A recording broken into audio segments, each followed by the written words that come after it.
Across Wales, people are already building a better future in their businesses, their communities and everyday life. GreenWales brings those stories to life. Wales Future First brings in the voices shaping what comes next, because the future of Wales isn't something far away, it's something we're building right now together.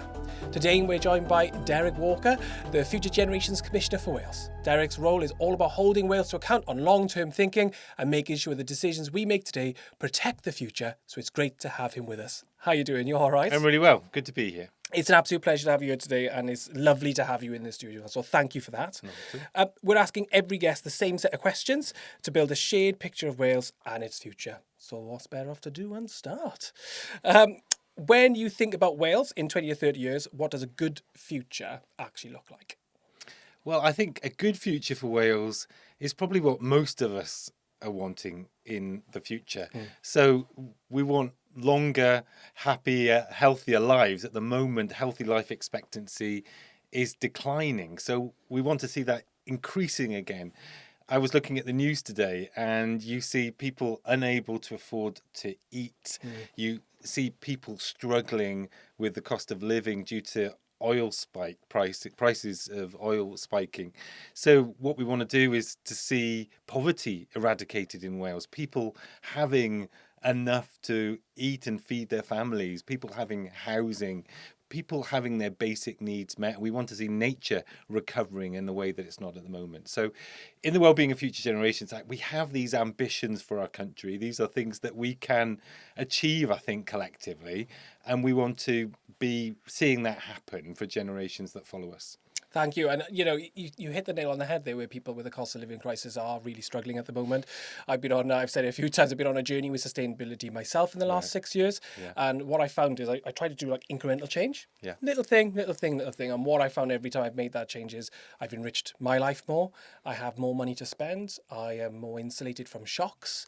You know, I have solar and batteries now. So hopefully, or not hopefully, when the bills skyrocket potentially later on this year, I will be more insulated by that. And because I can see the solution in front of me, I'm now looking at changing my gas hob in the house to an electric one. Right. So then when that price shoots up, there's another place that I can insulate myself. And I think that's what the Future Generations Act does beautifully. It sort of informs and empowers people to take those sustainable actions themselves, embed it into their businesses through funding, through grants, and the way that people are informed. I was in a place called Ponty Little Lounge last week, and you can see the outside areas for children, their mud kitchens, the forest schools that they're creating, gives children the perfect start to life that I won't say we didn't have, but I was in a concrete schoolyard. I didn't have those basic skills given to me, and I only found them later on by having a garden of my own and seeing the skills in doing that. And I was 30 when that happened. Right. So if my daughter, who's 4, is getting that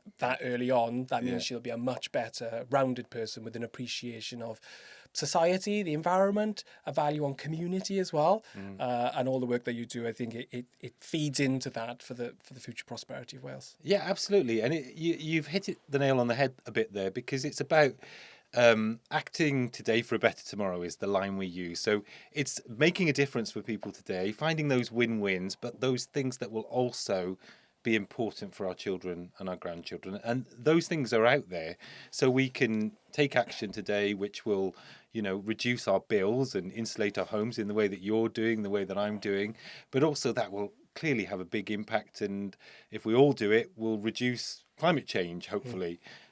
So that will have a big impact on those generations to come. So it's finding, you know, where possible, those win-wins that make a difference for today and tomorrow. And weirdly, these little price shocks that you have at the moment normally push people into scenarios that they would not have normally gone for. So they might not have got that electric car, they might not have got that solar panel, but we were talking to Jane Davidson and she was saying there's been a huge spike with Octopus Energy, people inquiring about heat pumps, because they know that if they do this now, all of a sudden they're going to save money later on, and it does then make the masses go towards something. I wish you didn't need a shock in order for that to happen, but the fact that it is a silver lining while all the negative things are going on as well. Yeah, and I really like your approach as well. I try and take the same approach. You do a bit by bit. You know, it can feel overwhelming, the number of things that we feel we should be doing for the environment and for climate change. But if we do a bit each time. I'm looking at solar panels, for example. There's a collective do it. buying scheme where, the council is organising it in Cardiff, where I live. And that's, that one way that can make it accessible to me. It's not accessible to everyone, but if I do it bit by bit, it can make a difference. Yeah. And even I know the legislation's just changed in the last week now, where you'll be able to buy a panel in a supermarket, Yeah. and then you can put that in your garage, your shed. And what I love about it, and I was talking to somebody about it last week, was if you are at home, you work from home, but you have a shed, but you can't work in it because there's no power, enables you to work from your own office at home. Yeah. So it enables more prosperity, and it does help with poverty alleviation as well. Yeah. Because the costs are much lower. Yeah. And I just think all these things are coming in. Whenever I see sustainability acting, it's not just for climate change, it's for society as well. And that's what's won me over more than anything else. My previous career was working in theatre for 15 years, very high pressure environment. I was quite unhealthy with that. With sustainability and well-being during COVID times really changed my life and changed my perspective. Having children also does that as well. But teaching her to walk up a mountain during lockdowns, we were just right up in the tops of the mountains, just made me go, wow, this country is absolutely amazing. Beautiful, and I want to try and protect their future. And as you say, people always think, you need to be perfect. Why aren't you doing everything? And it's like, if you're doing that, you're never going to start. No. And it's just taking those little steps. And what you find is 6 years later, you're doing like 10 things in 1 year. And the pressure is growing because you've won. You've won over. And that's what you want to do. Great. So what responsibility does your role carry in protecting the future? Well, it's a great privilege to do this job, but it's a real responsibility because you're advocating for those not yet born, future generations, our children and our grandchildren. And I guess I've been really pleased with the impact of some of the advice that I've been giving recently. You always want to see more happen. But last year, I produced something called the Future Generations Report, 10 years on from this legislation. What more do we need to be focusing on? And one of the areas I focused on was the real living wage. And we've seen, as a result of my call for all public bodies to be real living wage accredited employers, which is just paying, enough for people to live on. It's more than the government's national living wage, but it's what people need to live on. We've seen 38% more paying the real living wage or becoming real living wage accredited as a result. I've made, calls around placemaking so that we're making more sustainable places in Wales, and we have something called a placemaking charter, and 5 more public bodies are now becoming placemaking organisations, which is great to see, thinking in an integrated way about how we create town centres or spaces for people to live in. We've made good progress in terms of food, so I don't think our food system is sustainable, and many of our public bodies have the ability, particularly our local authorities, to make a difference around the food system and create more access to local affordable food in schools or to growing spaces and so forth. So something like 40% of them are now committing to having food strategies, and we're working with 3 of them to understand how they can make a more sustainable food system for local people. So, along with the responsibility of the role, it's great that those with the responsibility for actually delivering and implementing the act, not just advising on it like I do, they are, they're taking it seriously too. They're listening to the analysis that I've done, the advice that I've produced, and they're acting on the advice that I'm giving them, which is great, and hopefully great for the long-term future of Wales. And I think you're hitting the nail on the head there with delivery of the Future Generations Act. Sort of doesn't need to be more visible, but people want to see that visibility of it now. And I think you're tackling the right areas where people will see those impacts. And a little example on my end, I live in the Rhondda, a place called Cwm Park, it's the park forestry, and there's this thing called Gate, this big campaign where somebody built a gate across, etc., and it got removed. But what they did is they damaged the environment and tried to create a separate sort of access to that land. Right. Because the new legislation has come through in the last month or two from last year with the nature reversals of any damage that you do, they're using that legislation now for them to put it back. Oh, right, great. And I'm just like, that is fantastic, because that's the law, brand new law, being used immediately to empower the community of Wales to protect their environment. And this, I think people found value most during the COVID times, the connection they felt to the land. And since then now, the there's big mountain biking up there, but there's huge walkways, and the well-being that we all get from these areas has become absolutely vital. And I think Wales now, if you think about, people can now work from home. They don't have to be in the part of the community belt, all come to the cities or all go to a certain area. They can work from home, which means people's natural well-being, but also their awareness of their local surroundings has skyrocketed, and people value where they live a lot more. We were talking that people are moving. We were talking to Jane about people moving to Cardigan, and now the population is skyrocketing there because people can work from home, and it's a beautiful location. And the great the great thing that's happened is people are really valuing what we have. And I think we're also becoming aware as not just Wales, across the UK, of the nature depletion across the UK, and the precarious the position our habitats are in, and what we're trying to protect. It's great having a forestry. I know Natural Resources Wales, across the Rhondda, wherever they've cut and it's visible to people, they let that go back to natural sort of oaks and elms, and they're planting and hitting ponds and increasing biodiversity. Sadly, it doesn't happen like that, and people do want it like that. It takes 10 years plus to start to see those things happening, but you are seeing all these little green shoots coming through. And but a lot of people don't understand is that actually, because the Wellbeing Future Generations Act is there, it helps push people into those decisions, those big heads. And with someone like yourself there as well, you're there banging the drum, being like, this is exactly what you should be doing. Exactly, yeah. And you do see that, and you also see others see it as their responsibility. So let me explain that a bit more. So you might see Natural Resources Wales, naturally we'd be expecting them to think about nature and the environment, but it's not just their job. If we just leave it to agencies like them, we won't make enough progress, not because they're not responsible for everything. We also need our health boards and our local authorities and our fire services to be thinking about perhaps how they use their buildings and facilities and the land that they own to restore nature. So we all have to be playing our respective roles in delivering on these bigger ambitions, rather than sticking in our lanes and our silos and just concentrating on what we can do, because we can all play a bit of a role, and collectively, of course, we can make that bigger difference. I think that's a fantastic point, and I think as communities, planting trees. We say planting trees as an obvious one, but even my community, we planted 120 daffodil bulbs where we live on the way up to our drive, just so it makes us feel better. Fantastic! Yeah. And there's just lots of little examples like that, and I think everybody either putting a pond in their garden just to create lots of biodiversity sinks, or they're just putting hedgehog highways in. If they're doing an RSPB bird survey watch, all these little things all inform, they increase our awareness, and then hopefully build community.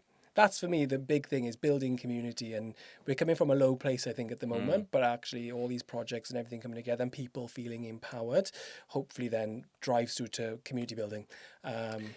This is actually a big theme of the report I produced last year called the Future Generations Report, and what we were finding in that, and it's not just a problem that we're facing in Wales, it's something you see around the world, is this disconnect that people have with decision makers. There's a growing distrust in politicians around the world, people not feeling involved in the decisions that affect them, and it's a big problem to resolve, but we have to hear from people, involve people, talk to people, empower people to take the right decisions in the community in the way that you've described, and listen to things that matter to them, and hear from them about the solutions that we need to take. Otherwise, we won't make the progress that we need to make. We're seeing growing pushback, aren't we, in certain areas for some of the things that we need to implement, for community energy schemes, for example, in some of our most beautiful parts of Wales, in mid Wales. And so we have to find ways through that so that we can put in place the green energy infrastructure that we need to be resilient to the kind of oil shocks we're seeing at the moment, but do that in a way that people think is done fairly, appropriately, and effectively for the long term. And that's a great way to lead me on to, where are we still reacting instead of preventing at the moment?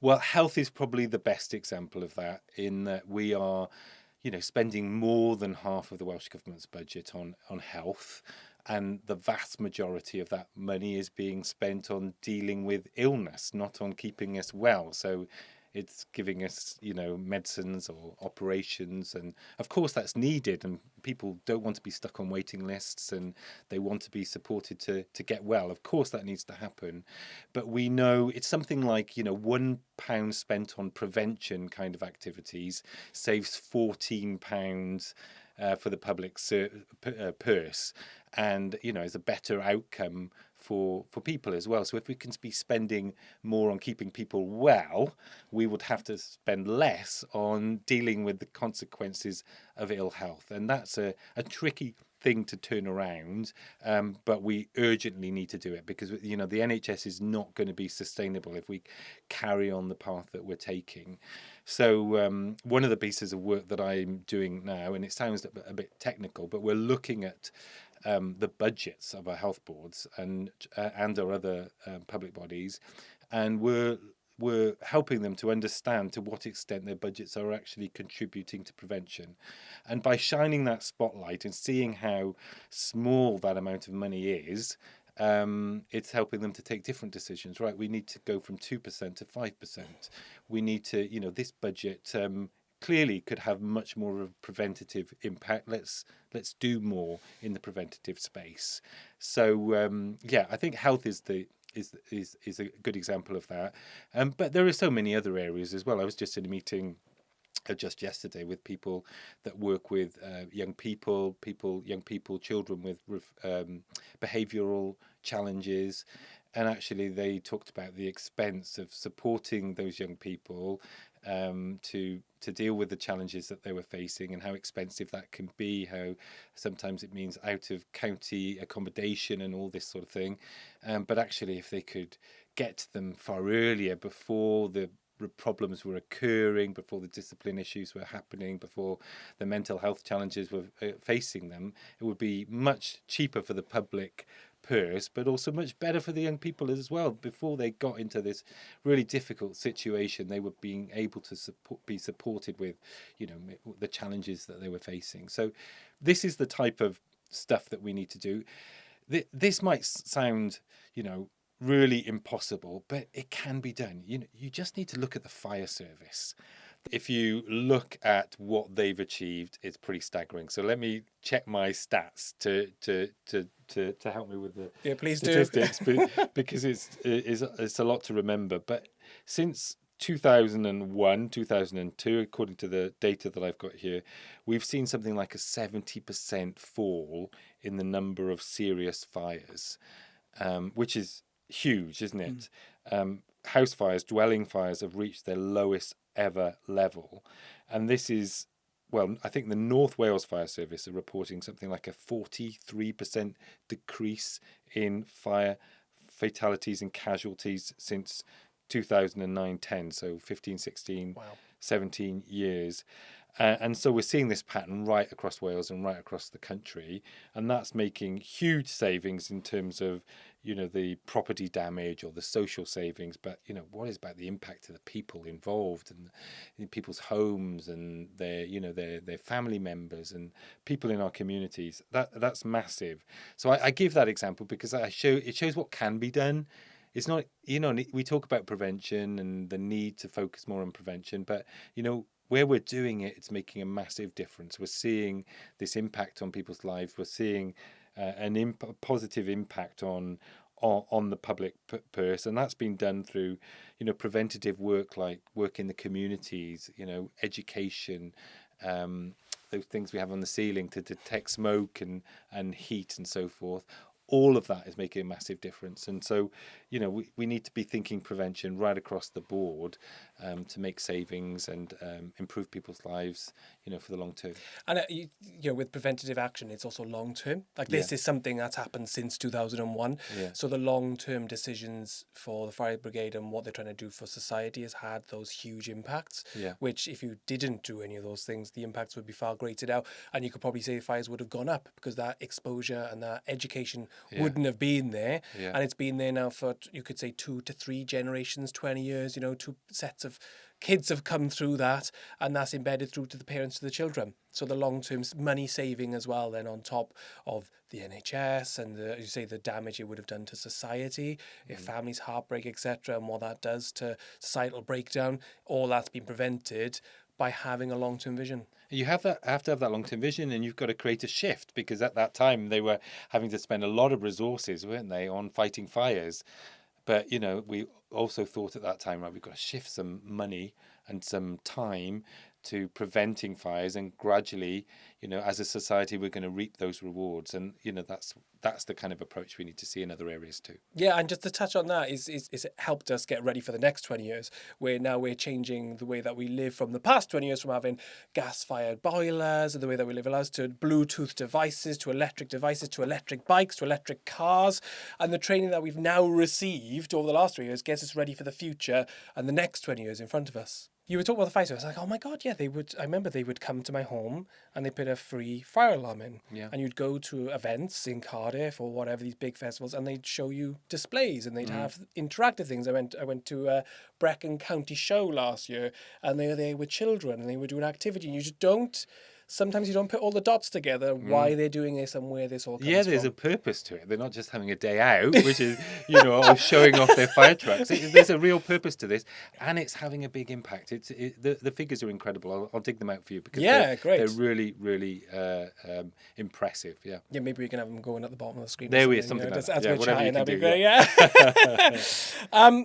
So it's a bit, not so much a difficult question, it's just one I don't like to ask, because I don't think there should be any trade-offs. But if was a hard long-term trade-off we're not really being honest about at the moment, considering the scale of impact across Wales, what we're trying to do with the Future Generations Act, do you think there's maybe a trade-off we need to take in? There are always trade-offs. I talked earlier about win-wins, and where possible, great. We want the win-wins, but there are clearly, trade-offs as well. I think, one of the trade-off areas is in the space of renewable energy. We will need more wind farms. We will need more solar farms. People won't want them always on their doorsteps, and they will have an impact on how the scenery, the countryside looks like. So there will be compromises in that area, but let's do a good job of that. Just because these are difficult decisions, we can make the best of those decisions. So what I mean by that is, so if people are going to have wind turbines in their local area, maybe they can be compensated by having lower energy bills. Or, if we're going to have solar farms or turbines in mid Wales, let's underground the pylons where possible. It might not be possible everywhere, could be too expensive or physically impossible, but let's underground the cabling so that we minimise the disruption. And let's give as much as possible, in my view, ownership to local communities, so that it's not just big foreign-owned businesses that are benefiting from the profits, but where possible, there's 20% stake owned by the local community. So those profits also go into the local community to provide much-needed services in areas that are struggling. So there are compromises to be had there, but there are ways of doing this that can help overcome some of those challenges and perhaps address some of the objections that people have, and do it the right way for the long term. And a nice example of that happening already is Vattenfall, Penny Cymoedd up in Yeah. Again, I keep saying the Rhondda. In the top of the Rhondda trio, but I think it's between 80 and 90 wind turbines, one of the biggest wind turbine farms, and they give away £4 million a year over 40 years to a 2-mile radius. Pretty much, if you can see the wind turbines and it's affecting you, you can apply for multiple different grants. And I've seen a huge benefit, because I'm within that. I haven't benefited directly, but indirectly from all the community projects and the things that it supports. You can see we've had a huge uplift compared to areas that don't have it. So there's definitely ways to do already. As you say, the next upgrade would be as if we actually owned it outright in the first place.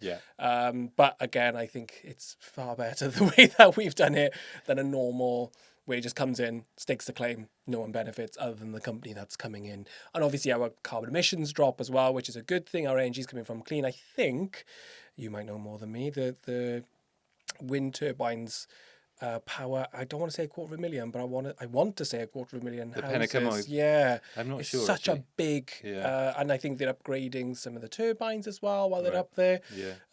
But it's exciting to see. It's really exciting to see, and there can be those, long-term financial benefits for communities, but let's maximise them. Let's not, have one project that does it and no one else no has one it. else does it. If we can do it there, we can do it in other places too, and we can go beyond the community benefits to ownership as well. So, that's what I'm talking about. Yeah, that we clearly need to have more of these schemes. Yeah. Floating offshore wind has got huge potential as well, but let's do it in a way that provides the least disruption and the maximum benefit for the communities and people of Wales. And I think as well, just to touch on that, is it doesn't have to be 90 turbines. It could be one turbine for a street. It could be a hydroelectric dam going through a river.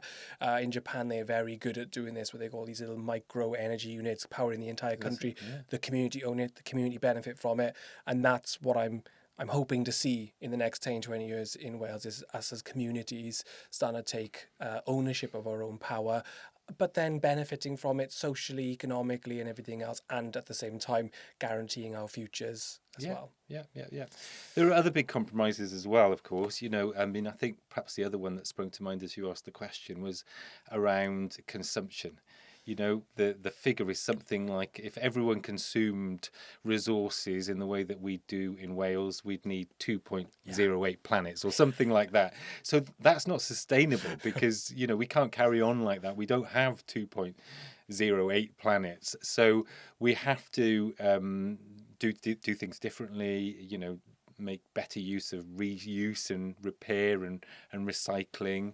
And that doesn't mean that we will have less happy lives, that we'll be less fulfilled, that we won't have our basic needs met. That just means living in a different way that is more sustainable and shares resources more evenly. So those that have the most, their income is shared with those that have the least, so that we're living in a much more equitable way. And I think it's how we live, because I think from the 90s we're very materialistic as a culture across the UK and probably some of the world, and the way that we consume things. And something that I've done in my life over the last 5 years is try not to buy for the sake of buying. And when I do buy, I buy very high quality. So instead of me buying like 6 jumpers in a year, I buy one really good jumper that might have something called circular economy principles, which means I can use the jumper when it breaks. I give it back to the shop. They give me store credit, maybe up to 40% of the value. I can buy another jumper, and there's these sorts of ways of using the cobblers, using the services, getting repairs done, having very high. There's a company in Cardigan that does jeans. I'm trying to think of their name. You spend like £270 on a pair of jeans. I know that. They have a lifetime warranty. You can send them back for unlimited repairs. That's the sort of thing I'm on about. And my wife, I've actually got a little product here. I wasn't realising this was going to pop up, but this this isn't a Welsh product, but it's called Ocean Bottle. Oh, right. So by buying it, it stops 1,000 bottles from going into the ocean. And it has an NFC on the bottom of it. And every time I have a drink, I do this with my phone.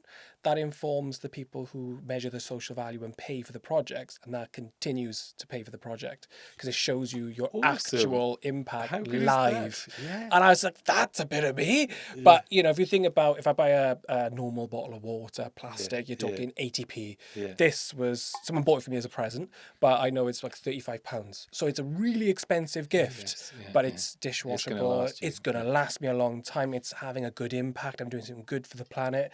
So we've got all these answers around us already. It's just embedding them into our lives, and our habits just changing a little bit, where we're going out every weekend spending money on things.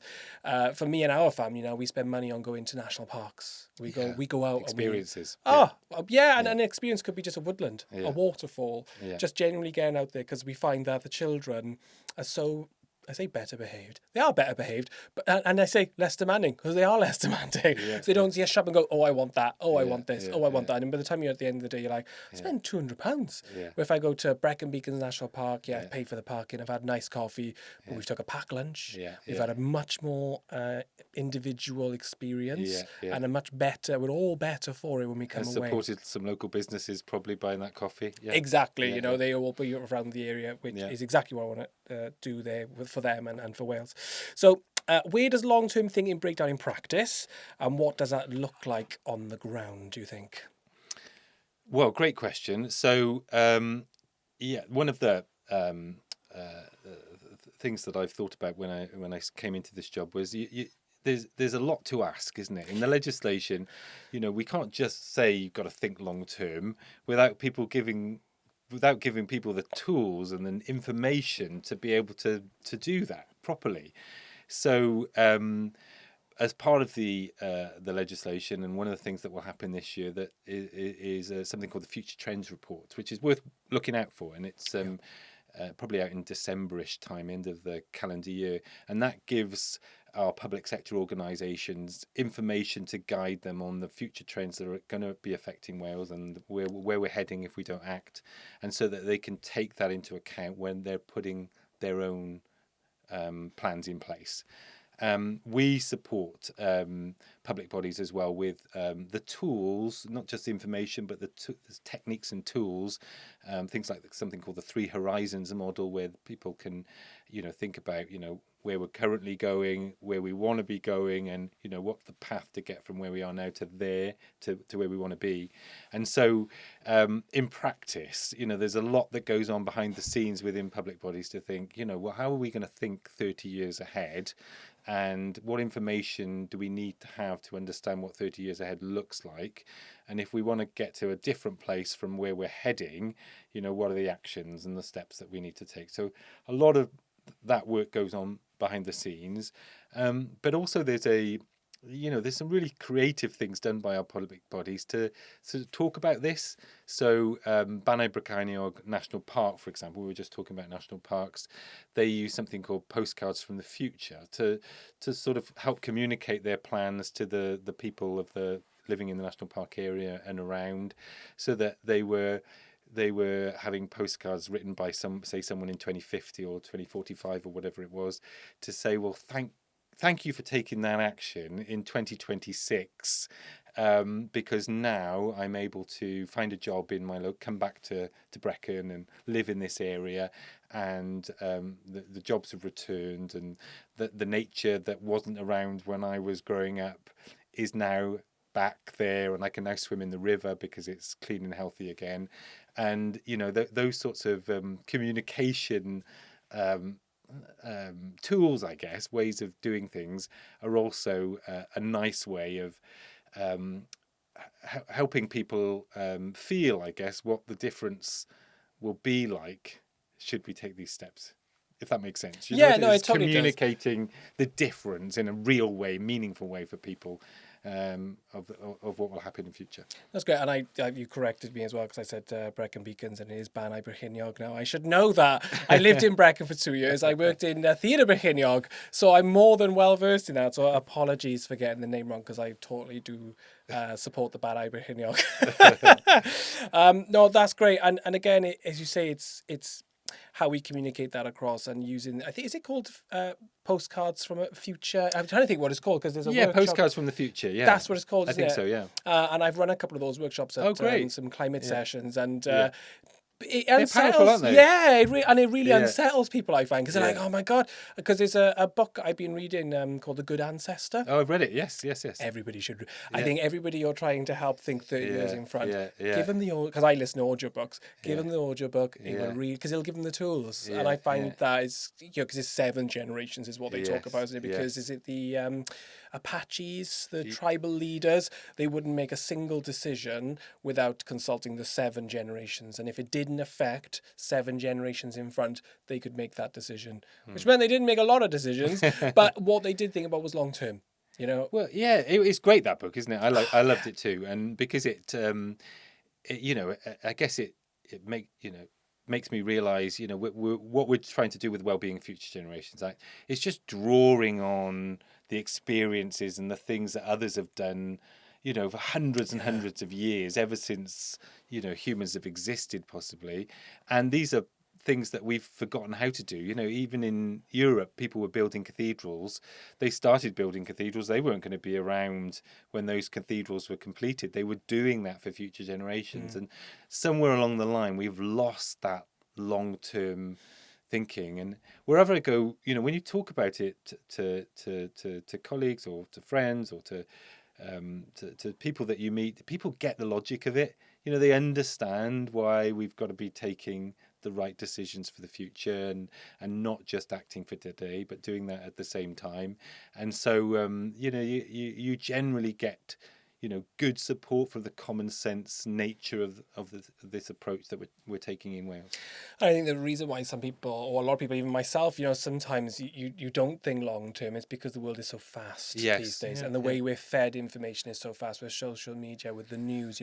It's not watch the news at 6 o'clock for half an hour and then it goes away. If you want to, watch the news 24/7 on any type of channel, any type of social media you want. And I think we've been trained to be so reactive, and social media and the internet, it's all come since like 2000, we can sort of the early 2000s, and we're sort of the first generations are seeing the impact of that. And I think that's where the knowledge has been lost, is because of the way that we're going, this amazing new tech, this way of doing things for us, it takes all this away. But actually we have a huge responsibility to hold on to the way that we want to conduct our lives. And again, I think part of becoming a sustainable citizen is you slow your life down. And if anybody wants to know how to do it in the easiest way, start gardening. That's what I say to people. That's what I done. I started growing 6 years ago, and I grew peas and tomatoes and in the peak of summer you were flat out in the garden for 2 hours, and that slows you down. And you listen, you smell the soil, you're in the moment, you hear the birds, and that connection comes in. I've got a bird app. People think I'm a birder these days, and I'm like, I'm not, but I've got a bird app called Merlin, and it listens live and tells you live what you're getting, and you can inform government bodies, etc., of what you're finding, which then protects the area that you love so much. And it's all free, none of it costs.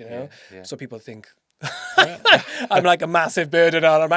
I'm not. I promise I'm not. I just love it so much because I just love. For me, it's me and my daughter. Yeah. We're walking to school, and she's like, "Oh, is that a blackbird?" But she only knows this because we're looking at the app. We look at the picture, and it's sort of that passive knowledge coming across. But I'm totally in at the same time. That's brilliant. It's a sustainable journey, isn't it? Because it's everything. It's not just one thing. Yeah. So, if Wales fully embodied the spirit of the Future Generations Act, what would feel different day to day? Well, yeah, I guess it comes back to some of the things that I said at the beginning of the interview, which is, this is making a real difference for the things that matter to people, in terms of access to local affordable food, which is sometimes difficult for people to get, better long-term health for all of us, restored nature, all of these things that rivers that are clean to swim in, all of those things are examples of us getting this legislation right. But I guess it's thinking in another way. If we're applying the legislation well in Wales, what we're also doing is spotting those opportunities, not just the challenges, but the opportunities, and saying, right, we're going to get first mover advantage. We've seen the potential of these new jobs or these new industries, and we've looked ahead, and we're going to think, right, let's start those industries up. Let's invest in that. We're also looking ahead and spotting problems and saying, let's do something early now before it becomes even more expensive and causes more damage. And so we do things early, and we're perhaps looking over our borders. Hopefully everyone needs to do this, but we're looking over our borders and thinking, thank goodness that we had this long-term vision, because we took advantage of that opportunity and we did something about that problem, well before others did, and we're in a better place as a result of that. So you think of things like fracking, for example. It was given another by someone the other day of Wales doing long-term thinking, banning fracking so that we don't have issues that other countries are experiencing as a result of the damage that fracking does. So you can see practical examples of how we of what this would mean in practice should we be implementing it properly. And some other really good examples, I think, is recycling. Well, of course, our yeah. recycling is so, now to know that I think it's Cardiff and Bridgend councils are looking at the soft plastics of Yes, recycling, yeah. and that just being a normal thing. When I got friends who live in Epsom, Yeah. and it feels like they're at least 20 years behind Right. where we are now. Yeah. When I went to visit them last summer, all the food waste was just going in the black bin. Yeah, And I yeah. was like, this just feels so Doesn't wrong. it feel wrong when you go to someone's house? Yeah, I've had the same experience I'm like, visiting friends in London. an And you're thinking, aluminium can and it hasn't got a place. I'm like, I Yeah, can't. I just yeah, take it yeah, home. yeah. I just take it because I just can't. I just know because we've all Yeah. been taught Yeah, so well. And yeah. you talk about opportunities as well. And in a previous interview, we talked about the microeconomy and the small. So if SME economy in Wales is 95%, the microeconomy is 80%, and then the zero employer is 60% of the Welsh economy. We've actually got a unique selling point as Wales, because if you think AI and all these other things are coming in now, and sort of the larger employees are finding it harder to keep going because the bills are huge, energy costs, the staffing costs, etc. If Wales has a huge SME base, we're in a fantastic position to move into the right areas to make a prosperous Wales. And what I'm hoping to see is companies, bigger firms like Public Health Wales, university sectors, their scope 3, so their supply chain emissions, anybody at home, anybody that's up or down your supply chain is your scope 3 emissions, and then it's the hardest area for any business to take on. And when you're big, like a university or Public Health Wales, etc., the easiest thing to do is just go to a small business. Go to a small business. You will immediately save on emissions. You will immediately put prosperity into that area. You will immediately have so many other benefits. And that's why I'm excited what you're up to at the moment in Future Generations Act, because I'm just like, I'm watching, being like, come on. Yeah. So exciting. It's really exciting. And that's part of my background is working with social enterprises and cooperatives. So we're really encouraging more of our public sector organisations to be spending more of their money locally, because, as you say, that means, fewer emissions usually, and money stays locally, jobs stay locally. So many advantages of doing more of that. So, yeah. It's community cohesion as well, because if you go into, I was looking at Cold Town Coffee. Great, hopefully they'll be on the show soon. Oh, great. No pressure, Cold Town. But hopefully they'll be on the grassroots episode. But they're a really good example. Yeah. I think they hired 29 people. They've reinvigorated the area, and they're not going to hire thousands of people, but they pay above, I think there's the living wage they pay as well. The real living wage. The real living wage, Yeah, thank you. yeah, They pay the real living wage. So you can see they put in prosperity in an area, and I think we just need hundreds of those or thousands of those across Wales, which repair community. They bring a community spirit back, and that working together instead of cutting people off, which is what's been happening over the last 30 years. So people are going into silos. Again, social media doesn't help that connectivity, but I'm hoping with the Future Generations Act and all the micro businesses I've seen so far, all I see is the opposite happening, and that they're the glue that connects everybody together again. Can I say just something please. on the real living wage, because this is one of the areas that I prioritise. So right. in this report that I published last year, I made a recommendation that all our public sector organisations should be paying the real living wage. So the real living wage is different from the national minimum wage. It's good to be talking about this, because Great. 1st of April is the day that the national minimum wage increases. But the real living wage is actually above the national minimum wage, and it's what people need to live on. It's just basic enough for people to live on, and rather than paying what the national minimum wage obliges employers to pay, I think our public sector organisations should be paying the real living wage, which is what people need to live on. And so we were at a fairly low level in Wales compared to Scotland and some other parts of the UK in terms of real living wage accreditation. And since I made the call last year, we've had something like a 38% increase in our public sector employers now paying the real living wage or being real living wage accredited. And that matters not because of the accreditation, that matters because, the people working in those public bodies, but also the people supplying those public sector organisations, people working in businesses that supply them, will start to see their salaries, those at the bottom will see their salaries increased.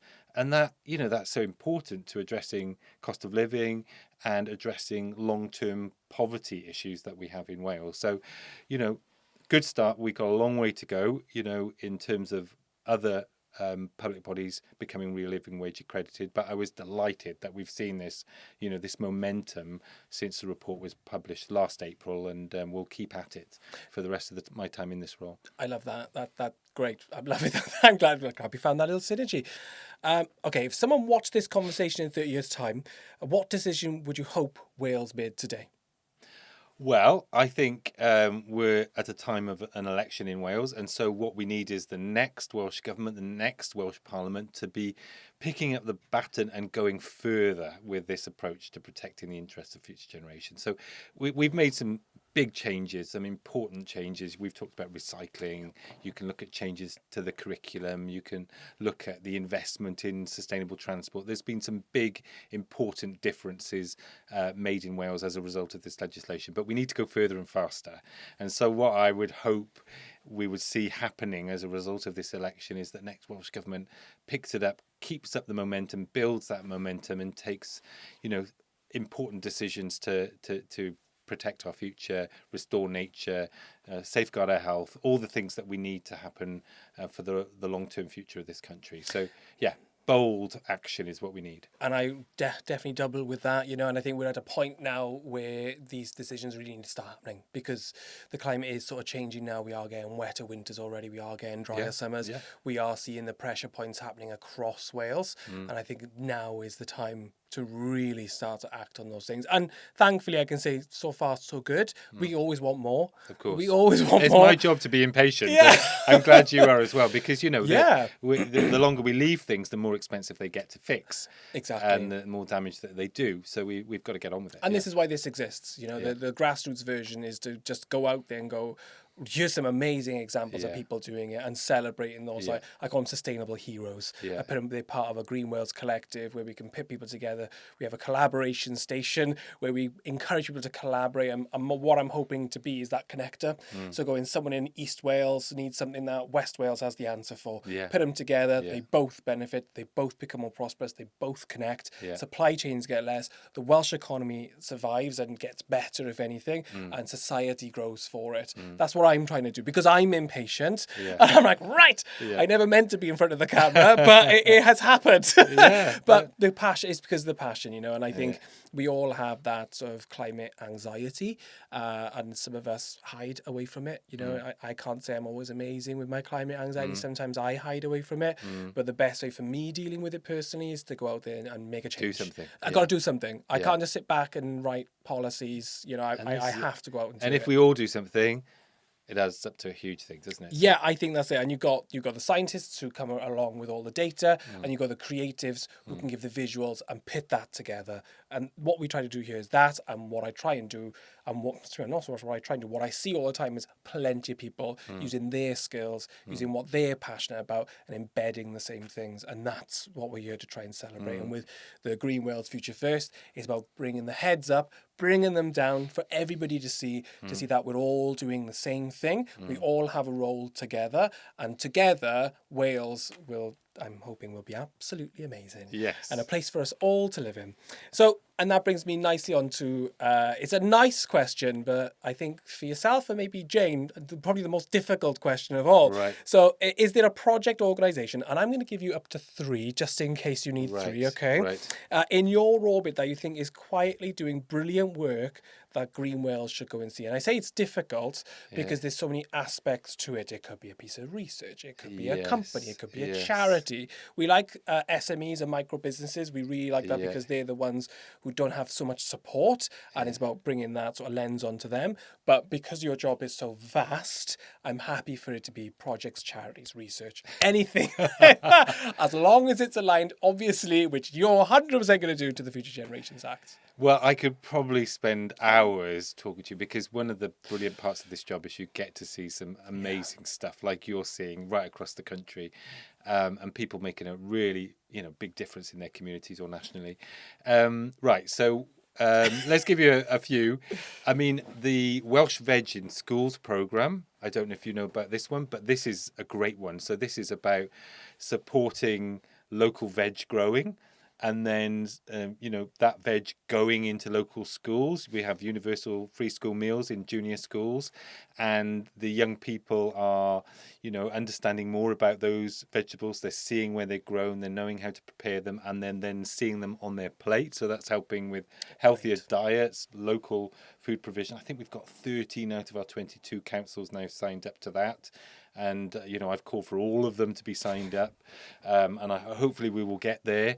But that that's a big thing, because we're not used to growing fruit and vegetables in Wales, and I think we need to have a much more sustainable food system to support our farmers to have access to local food, because we know with war and climate change and trade tariffs and so forth, we've got to be resilient with our food system. So when you see projects like that are starting to get much more local food onto school dinner plates, and for the kids to understand how that's happening, that's fantastic. So have a look at that. Go to Carmarthenshire. There's a lot of great stuff going on in Carmarthen. Keg and a Bobble is a great initiative down there aligned to this work. So food, that's one. Just recently I was looking at some rivers work. One of the biggest areas that I get contacted about from people of Wales is around rivers and river quality and flooding and that sort of thing. And I was up near Brecon recently, looking at how farmers are getting involved in taking action to reduce the waters going into the river, more of it staying in the land, going into the ground, and then that's doing good things for nature, because it's sort of helping to dam up rivers in some cases in the way that beavers would do naturally. But it's also those small steps upstream are also going to have an impact and reduce flooding downstream as we see wetter weather in Wales. And I love that project as well, because actually some of this is just some of the stuff that nature would normally do. Some of these stuff are quite small steps, but they can have a really big impact. And it's a nature-based solution. So rather than building, we have to do some of this stuff, building higher walls to keep the river in. But if we can do some nature stuff, it can be cheaper and have an impact and keep that water in the land and from running downstream. So that would be another one. Carramore is a brilliant. Do you know Carramore? They're a brilliant business off Pembrokeshire that are. They're a social enterprise, which I love. They are growing seaweed, and that's that seaweed can be used for natural fertilizers. It can be used for food and nutrition. But they've also linked up with a prize-winning organisation called Nopla that are using seaweed to develop plastics for wrapping, and so that becomes biodegradable plastic. We're not using plastic, we're using seaweed instead, and that seaweed can be grown in Wales and used in that plastic wrapping. So creating jobs and new businesses in Wales, but also creating wealth, because we can export these products elsewhere. So I could go on and on. You can imagine, can't you? I love it. I'm like more. Yeah. Like, no. There's just so many incredible things that are going on across Wales, aligned to the Wellbeing of Future Generations Act, sometimes inspired by the Wellbeing of Future Generations Act, and the more we can create more of that activity, the better. Thank you. We say thank you to everybody by giving everybody one of our GreenWales pin badges. So that one is show to camera. They go hit the microphone at the same time. And there's your little pin badge. Thank you very much. Thank you very much. Diolch fawr iawn to you too. Thank you very much. It's been a real pleasure. Been a pleasure. Thank you. This is Wales, building a better future together. Big thanks to Afango powering sustainable productions for making this possible. You're watching GreenWales, Wales Future First. If you believe in the future of Wales, support it. Like, comment and subscribe.